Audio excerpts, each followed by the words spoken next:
You read their words every Sunday. You quote their ideas without knowing it.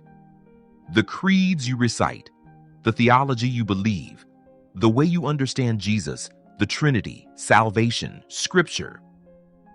It was shaped by a group of extraordinary men who lived between 100 and 500 AD. They were brilliant, fierce, deeply human, sometimes controversial, and most Christians have never heard of them. Today we meet the Church Fathers, and your faith will never look the same. The Church Fathers were the theologians, bishops, and writers of the early church who defined, defended, and developed Christian doctrine. Think of them as the architects of the faith. Jesus gave the blueprint. The apostles laid the foundation. The Church Fathers built the structure. They faced enormous pressure from every direction. From the outside, Roman persecution trying to destroy the church. From the inside, heresies trying to distort the faith. False teachers claiming Jesus wasn't really God, or wasn't really human, or that the Old Testament God was evil, or that matter itself was corrupt. The Church Fathers stood in the gap, armed with scripture, logic, and an unshakable conviction, and they wrote back brilliantly.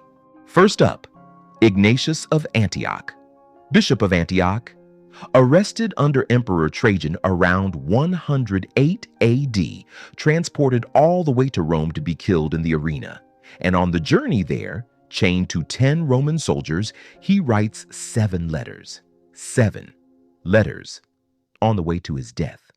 Not letters of despair, letters of fire, encouraging churches, warning against heresy, defending the real physical humanity of Jesus against those who said he only appeared to have a body. He wrote, I am the wheat of God, and I shall be ground by the teeth of the wild beasts, that I may be found pure bread of Christ. The man was going to be eaten by lions, and he was writing theology. That is a church father. Next, Justin Martyr, former pagan philosopher, converted to Christianity around 130 AD, and instead of leaving his philosophy behind, he used it as a weapon for the faith. He wrote directly to the Roman emperor, actual letters to Caesar, defending Christians against false accusations, explaining what Christians actually believed and did. He argued that all truth belongs to God. So wherever truth is found, even in pagan philosophy, it points ultimately to Christ. He was eventually arrested, given one last chance to renounce his faith. He refused. Beheaded around 165 AD, his name literally became his legacy. Justin, the martyr.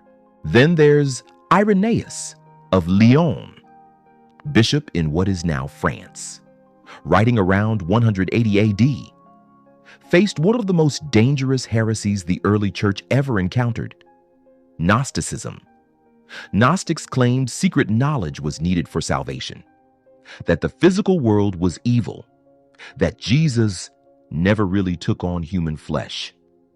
Irenaeus destroyed these arguments systematically in his masterwork Against Heresies.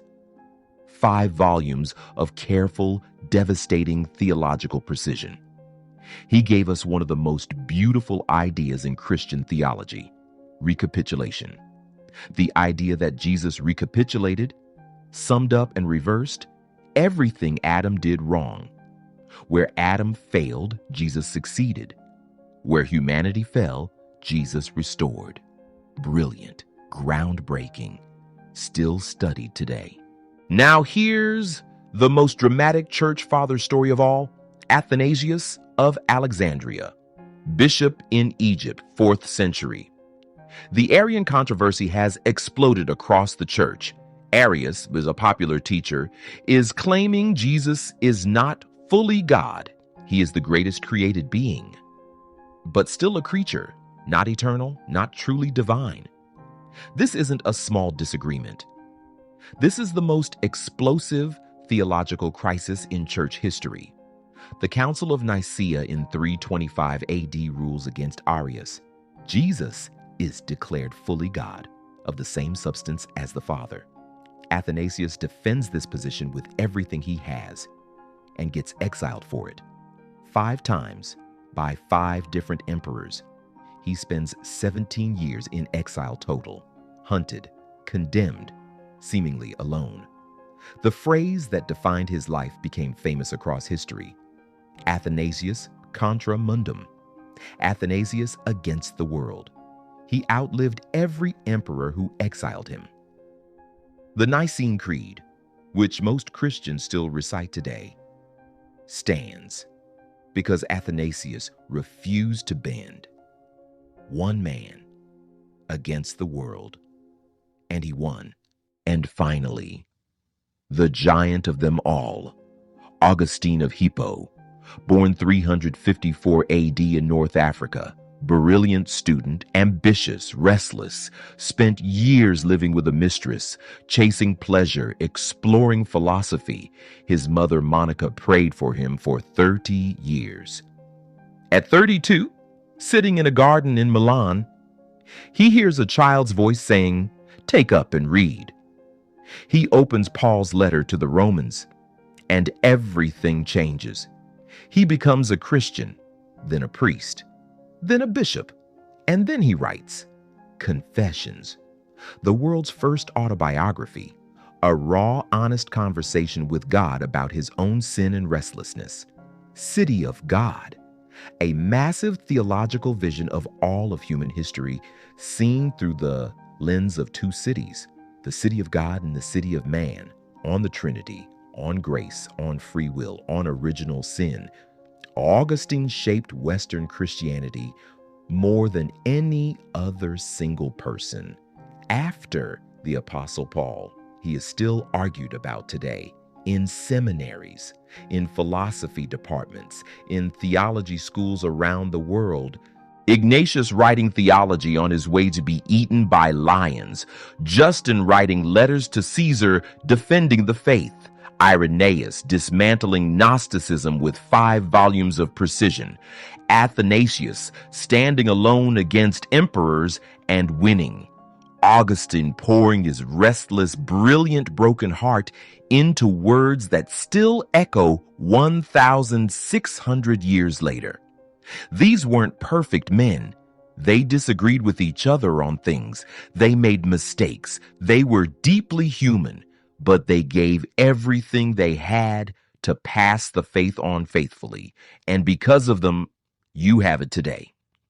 Next episode, the most dramatic meeting in church history. 318 bishops. One burning question: is Jesus really God? The Council of Nicaea. Subscribe so you don't miss it.